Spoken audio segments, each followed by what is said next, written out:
दोस्तों, रोज़ की तरह अनलक्ष्मी ब्लॉग में सबका हार्दिक स्वागत है। सबके मंगल भविष्य की कामना के साथ मैं सभी का अभिनंदन करता हूँ, स्वागत करता हूँ। और प्रेरणादायक विषय में दोस्तों, आज के प्रेरणादायक विषय में हमारे जीवन में बाह्य और आंतरिक प्रकाश से हम कैसे अपने जीवन को परिमार्जित कर सकते हैं, अपने जीवन को प्रकाशमय बना सकते हैं, अपने जीवन में अपार संतोषम परम सुखों की अभिव्यक्ति या अनुभूति प्राप्त कर सकते हैं और जीवन को अज्ञान रूपी अंधकार से ज्ञान रूपी प्रकाश की बेला के स्वरूप में ढालने के लिए प्रतिबद्ध और संकल्पबद्ध होने के भावों का सृजन कर सकते हैं। तो दीप प्रज्वलन जो हमारे संस्कृति की श्री गणेश करने का प्रारंभ जब भगवान को हम मन वचन मनसा वाचा करना से भगवान की आस्था पर समर्पित होते हैं, तो दीप प्रज्वलन आदि संस्कृतियों का अभिन्न अंग हमारे जीवन में रहा है। यह विधि विधान हमारे जीवन को किस प्रकार से आलोकित करता है।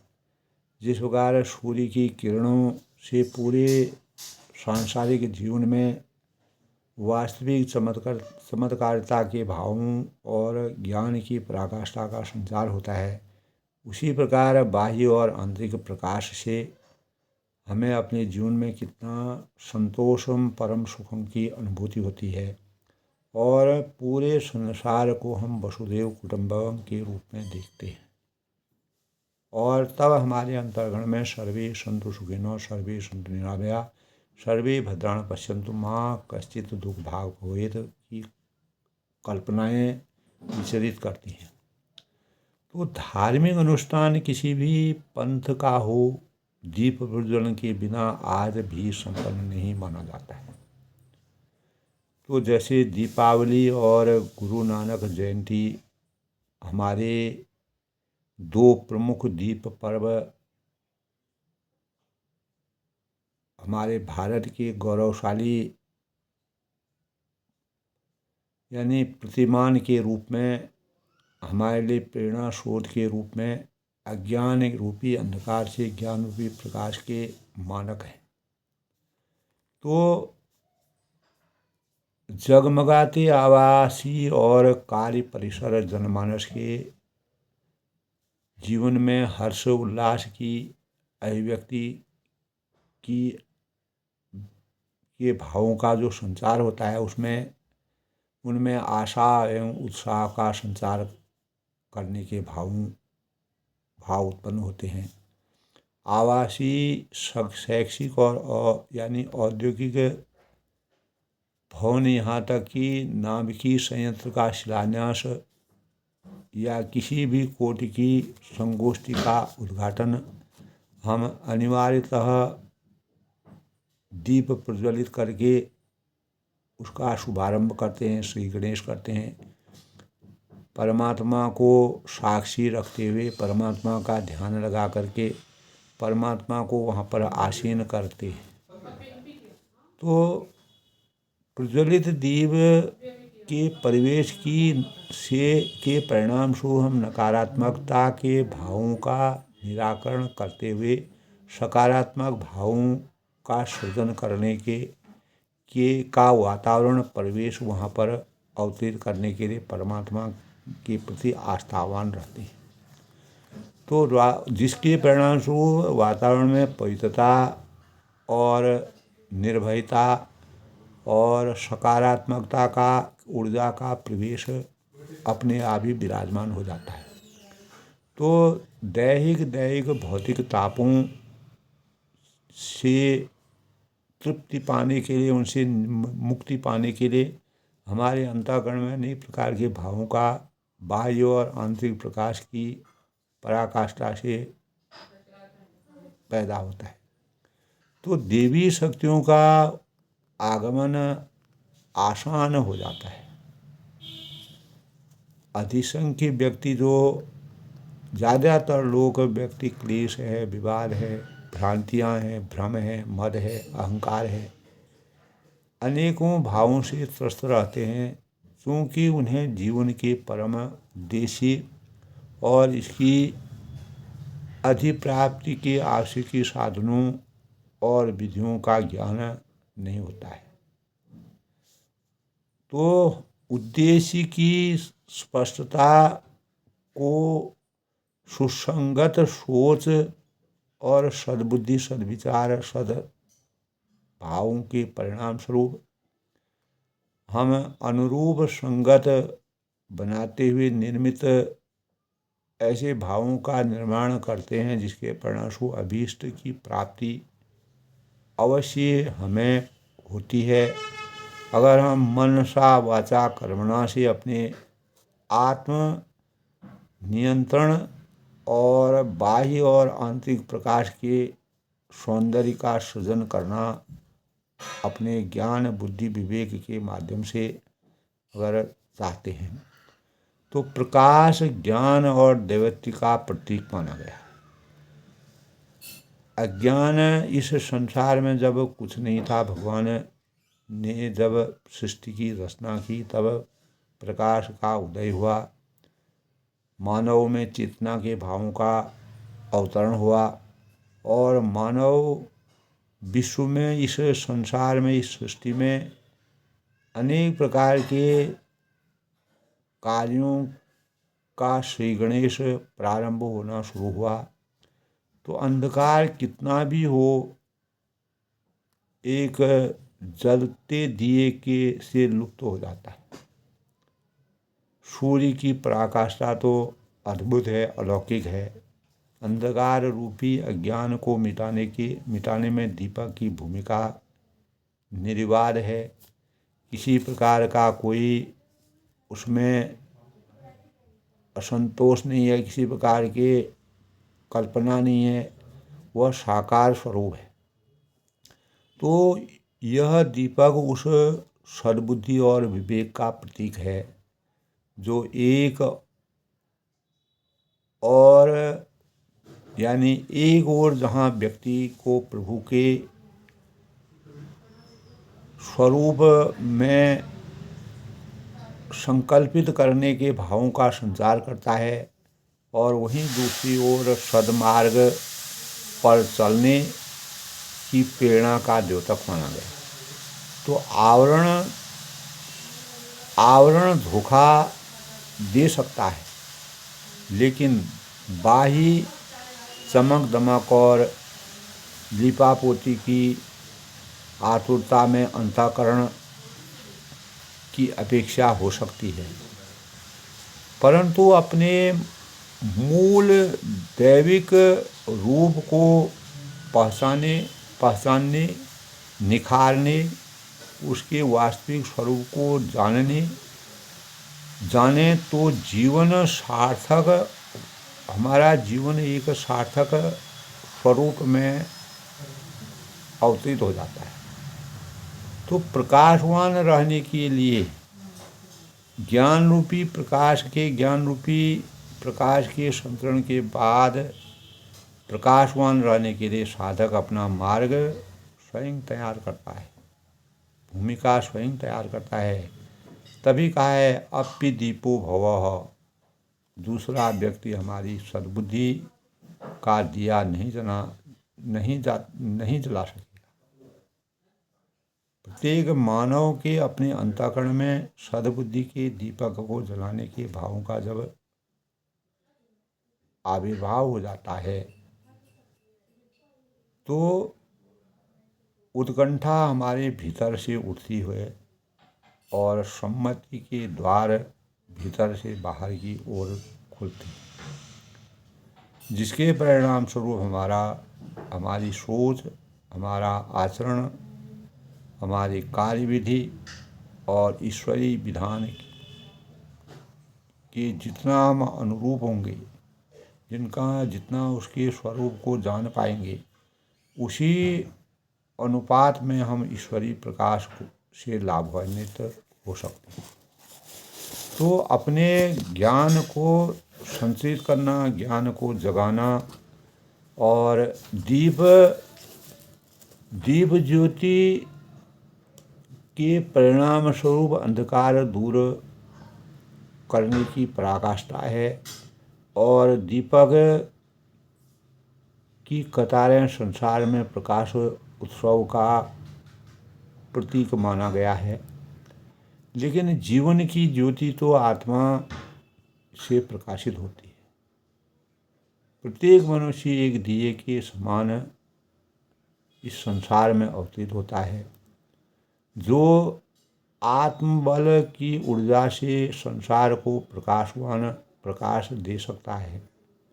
समाज के उत्थान के लिए ज्ञान का प्रकाश चाहिए और स्वयं की प्रगति के लिए विवेक की ज्योति चाहिए। प्रेम की लौ मानवता के लिए घृणा या तिमिर नष्ट करने के समर्थ भावों का संचार करना है। इसीलिए शरीर को दीप बनाया जाए। अगर हम सोचें तो अपने शरीर को हम दीप बना सकते हैं, जिसका प्रकाश दूर तक पहुंच सके। मानव जीवन, मानव शरीर सभी का कल्याण करे, उद्धार करे। तो इस प्रकार की सर्वे भवन्तु सुखिनः, सर्वे सन्तु निरामया, सर्वे भद्राणि पश्यन्तु मा कश्चित् दुःख भाग् भवेत्, यानी वसुधैव कुटुम्बकम की भावनाओं का संसार। तो जब हर्ष व उल्लास को व्यक्ति करता है हो या शांति व समृद्धि का संदेश देता है, तो दीपावली सजाई जाती है। और लेकिन आत्मा बिल्कुल परमात्मा की तरह प्रकाशवान होती है। और वह बाहरी आवरण को हम देखते हैं तो आंतरिक आवरण में भी एक प्रकाश की ज्योति के भावों का संचार होता है। तो दीपों के समान जो कुछ भी वह अपने गुणों के से दृश्यमान है, और मानवता के गुण धर्म और दीपों के समान कभी भी बुझते नहीं। उनका प्रकाश ज्योतिर्मान रहता है। बस परहित के लिए निरंतर जलते रहना और परोपकार सभी गुणों का प्रेरक माना गया है। इसी को सभी दीपों को प्रकाश में मिलाना है। निस्वार्थ, निष्काम, निसंदेश भावना से ही त्याग के गुणों को प्रकट करना, यही आध्यात्मिक दीपावली के साथ अपने मनसा वाचा कर्मणा शुचिता का उद्गम करना परमार्थ की पराकाष्ठा है। तो पवित्रता का स्रोत आत्मसमर्पण है। जीवन में आत्म अनुभूति से, आत्मज्ञान से, आत्म प्रकाश से आध्यात्मिक यात्रा हमारी प्रारंभ होती है, प्रत्येक मानव की। इस यात्रा में सदैव प्रकाश रहता है, अंधकार कभी नहीं होता है। और आनंद और संतोषम परम सुखम की वर्षा होती है। तो कोई भी उपलब्धि हमारे जीवन में असाध्य नहीं होती है। और प्रकाश के इस पावन पर्व में जीवन जब सूर्य अपने पूर्ण चमत्कारिक अवस्था में होता है, तो मानव जीवन में परम प्रकाश का उदय होता है। सांसारिक जीवन में अनेक कार्यों के प्रति हम प्रतिबद्ध हो जाते हैं। तो त्रेता युग में भगवान राम ने जीव मात्र के कल्याण के लिए, मानव चेतना को जगाने के लिए धर्म रूप में अवतरित होने का संदेश दिया और अपनी प्रजा को अभय दान प्रदान किया। उनके राज्य में हर कोई पड़ोसी है, धर्म है, बढ़ चढ़ कर उस कार्य को निभाने के भावों का संचार किया। न्याय यानी तत्काल सुलभ अहिंसा का ध्वज स्थापित किया। धर्म चक्र दिन रात अनवरत घूमता चलता रहा। माता पिता भाई बहन गुरु बंधु और बंधु बांधवों को हृदय में स्थान दे करके और अंतिम छोर पर बैठे हुए व्यक्ति को भी आस्था के भावों से सुसज्जित करते हुए उनको अपने हृदय से लगाने के भावों का संचार रामचरितमानस में मर्यादा पुरुषोत्तम भगवान राम के चरित्र से तुलसीदास ने जिस प्रकार के आध्यात्मिक और दीपावली का सृजन किया है, वह उससे पूरी अयोध्या में जो वातावरण का परिवेश आज भी हम अपने चिंतन में सुनते हैं, ध्यान लगाते हैं, तो माता पिता बंधु बांधव को हृदय में स्थान देते हैं और राम राज्य में नित्य दीपावली का आवरण रहा और आध्यात्मिक दीपावली का प्रकाश आज भी हमको परिलक्षित होते हुए दिखता है। और हम आंतरिक दीपोत्सव के वास्तविक भावों को हम जिस वातावरण में रहते हैं उसका हमारे अंतर्मन में गहरा प्रभाव पड़ता है। वातावरण में नकारात्मक तथा सकारात्मक ऊर्जा निहित रहती है। अपने घरों की स्वच्छता करना सकारात्मक ऊर्जा की प्राप्ति करने का साधन है। इसीलिए दीपोत्सव से ज्ञान की प्राप्ति सर्वप्रथम अपने परिवेश को शुद्धिकरण पर बल देना चाहिए। तभी हम अपने परिवेश के साथ राष्ट्र निर्माण, सुंदर राष्ट्र बनाने के आंतरिक दीपोत्सव के बाहरी दीपोत्सव के साथ आंतरिक दीपोत्सव का सृजन करके सही भावों का संचार करने में समर्थवान हो सकते हैं। तो हमारे धार्मिक ग्रंथों में प्रत्येक कार्य दीप ज्योति प्रज्वलन से प्रारंभ होता है और जिस प्रकार भौतिक दीपक वातावरण के अंधकार को नष्ट कर देता है, उसी प्रकार मनुष्य के भीतर जो विद्यमान आत्मा रूपी ज्योति के जागृत हो जाने का मनुष्य का जीवन भी उस ज्ञान से प्रकाश से आलोकित हो जाता है। तो चेतना अज्ञान अविद्या और तामसिक विचारों से ग्रस्त हो करके उसमें सुंदर भावों का संचार करना, जिसे मनुष्य की आध्यात्मिक शक्ति जागती है, प्रकृति में विराम लग जाता है। उस विराम को दूर करने के लिए आंतरिक दीपोत्सव के स्वरूप से अपने चिंतन को जगाना, बाहरी दीपोत्सव के साथ साथ आंतरिक आत्मिक ज्ञान रूपी ज्योति को जागृत करना ही एक ज्योति पर्व या मूल मंत्र कहा जाता है। तो आज के परिवेश में दोस्तों प्रत्येक मनुष्य के भीतर आत्मा रूपी ज्योति का विराजमान होना, वातावरण की शुद्धता, मानव चेतना की परिशुद्धता और होनहार जो भावी नागरिक है उनके चेतना को जगाना, आत्मिक ज्योति के जागरण में आने वाली बाधाओं को दीप उत्सव के रूप में पुरुषार्थ से दूर करने की प्रेरणा का द्योतक माना जाएगा और यह हमारे जीवन के लिए एक संबल का कार्य करेगा। तो अज्ञान को जीवन की आत्मिक उन्नति में सबसे बड़ी बाधा माना गया है। तो यह दीपोत्सव, जो भी हम दीपोत्सव मनाते हैं, तो स्वर्णिम चेतना के साथ मनुष्य को के अज्ञान रूपी अंधकार को शाश्वत ज्ञान रूपी प्रकाश से सिंचित करना और अनेक शुभ अवसरों को प्रदान करना, जीवन के इस विराट पथ पर भीषण बाधाओं की सुगमता और सरलता को बनाए रखने के भावों का संचार करना ही आंतरिक दीपोत्सव के भावों का से मानव चेतना को जगाने के कार्यों का। तो बाहर के भौतिक दीपोत्सव से ऊर्जा प्राप्त करके अपने भीतर भौतिक दीपोत्सव जो से ऊर्जा प्राप्त करके अपने जीवन में विराजमान ज्योति को आध्यात्मिक ऊर्जा से परिपूर्ण करने का मर्म इन जो भी पर्व हम अपने जीवन में मनाते हैं, तो वह शक्ति हमको भगवान सूर्य के स्वरूप से अपने जीवन को अगर हम आच्छादित करना चाहें तो हम ज्योति को ज्ञान का प्रतीक माना गया है तथा अंधकार को अज्ञान का जीवन का प्रतीक। प्रत्येक पल, प्रत्येक क्षण, प्रत्येक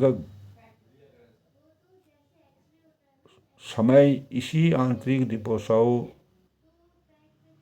से परिपूर्ण होकर विश्व को प्रकाशित करने और विश्व बंधुत्व की भावनाओं के उद्देश्य को प्राप्त करने की प्रेरणा के भावों का संचार करने में समर्थवान हो सकते हैं। तो दोस्तों, आज के प्रेरणादायक विषय में आंतरिक दीपोत्सव और बाह्य दीपोत्सव और आंतरिक प्रकाश और बाह्य प्रकाश से हम अपनी चेतना को कैसे आध्यात्मिक स्वरूप प्रदान कर सकते हैं, उस संबंध में मैं सबके मंगल भविष्य की कामना करता हूँ। हमें अपनी चेतना को, अपने ज्ञान को, अपने विवेक को किस प्रकार से प्रकाशवान बनाना चाहिए। वास्तविक प्रकाश सृजन करने की बेला से मानव चेतना जग सकती है। सर्वे सन्तु सुखिनः, सर्वे सन्तु निरामया, सर्वे भद्राणि पश्यन्तु मा कश्चित् दुःखभाग् भवेत् के साथ वसुधैव कुटुम्बकम् की भावनाओं का समावेश जब प्रत्येक मानव में होगा तब मानव के चेतना में अपार क्षमता के भावों का संचार होगा और हम अर्थ, धर्म, काम, मोक्ष की पराकाष्ठा के साथ पुरुषार्थ की अभिव्यक्ति को प्राप्त करने में समर्थवान होंगे। तो आज के प्रेरणादायक विषय में मैं अपनी वाणी को विराम देता हूँ। सबके मंगल भविष्य की कामना के साथ सब लोग सुखी रहें, खुश रहें, प्रसन्न रहें।